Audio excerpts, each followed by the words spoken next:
विधानसभा चुनाव में कांग्रेस की करारी हार के बाद से बहुत कम नजर आ रहे पूर्व पीसीसी अध्यक्ष कमलनाथ के खुद को एमपी की राजनीति से अलग थलग कर लेने की खबरें काफी चर्चा में रहीं। ऐसे समय में जब मध्य प्रदेश में कांग्रेस फिर अपने आप को 2024 के रण के लिए तैयार करने में जुटी है, कमलनाथ की खामोशी और खिंचा रहना कई तरह के कयासों को जन्म दे रहा था। ये बातें लगातार मंजर-ए-आम पर थीं कि कमलनाथ बीजेपी की तरफ देख रहे हैं। उनके जल्द ही बीजेपी में जाने के कयास भी लगे। पूर्व मुख्यमंत्री की प्रदेश से दूरी सियासी गलियारों में बहस मुबाहिसे का केंद्र बन गई। ऐसे में कई दिनों बाद अपने गढ़ छिंदवाड़ा पहुंचे कमलनाथ ने एक सवाल के जवाब में दो टूक कह दिया कि सब स्वतंत्र हैं, कोई किसी भी पार्टी से बंधा नहीं है। लेकिन इससे पहले कमलनाथ ने खुद के बीजेपी में जाने की खबरों पर विराम लगाते हुए कहा कि ये सब अफवाहें हैं जो चलती रहती हैं।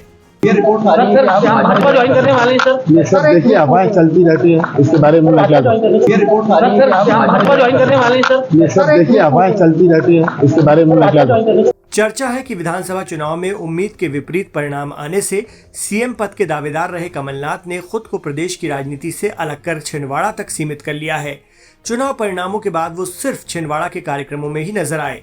इस बीच भाजपा नेताओं से उनकी मुलाकात की अटकलों का बाजार गर्म रहा। कहा तो ये भी गया कि कमलनाथ ने पीएम मोदी से मुलाकात का वक्त मांगा है।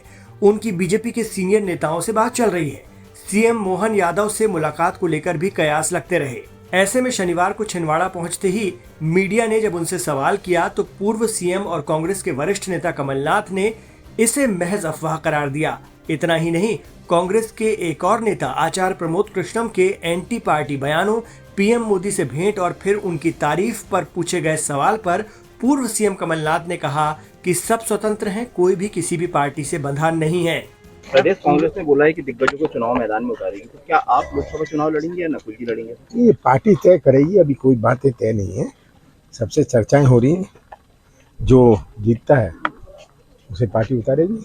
जो प्रमोद कृष्णन जैसे कांग्रेस के नेता भाजपा में आने की अटकलें हैं, तो इन पे मतलब क्या कहेंगे, जो राजनेता पार्टी छोड़कर दूसरी पार्टी का दामन थामा? अब सब स्वतंत्र हैं, कोई बंधे हुए तो किसी पार्टी से नहीं है।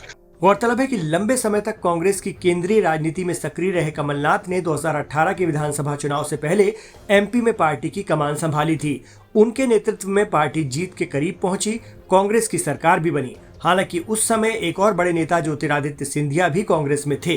2023 में कांग्रेस फिर कमलनाथ की क़यादत में मैदान में उतरी। इस बार ज्योतिरादित्य सिंधिया कांग्रेस में नहीं थे, लेकिन उम्मीद के बरखिलाफ इतनी भारी हार हुई कि पार्टी विधायकों की जीत का आंकड़ा दहाई का अंक भी पार नहीं कर पाया। कांग्रेस हाईकमान ने पूर्व सीएम को पीसीसी अध्यक्ष पद से हटाया। तब से 77 वर्षीय कमलनाथ के प्रदेश की राजनीति से दूरी बनाने और तरह तरह की बातों का बाजार गर्म रहा। बताया जा रहा है कि नेता प्रतिपक्ष के चुनाव के लिए भी भोपाल में कांग्रेस विधायक दल की बैठक में कमलनाथ नहीं पहुंचे थे। चुनाव के दौरान अपने बयानों और सहयोगी दलों, खासकर समाजवादी पार्टी के प्रति रवैये को लेकर भी कमलनाथ चर्चा में रहे थे। गौरतलब है कि छिंदवाड़ा लोकसभा सीट से कमलनाथ के पुत्र नकुलनाथ सांसद हैं।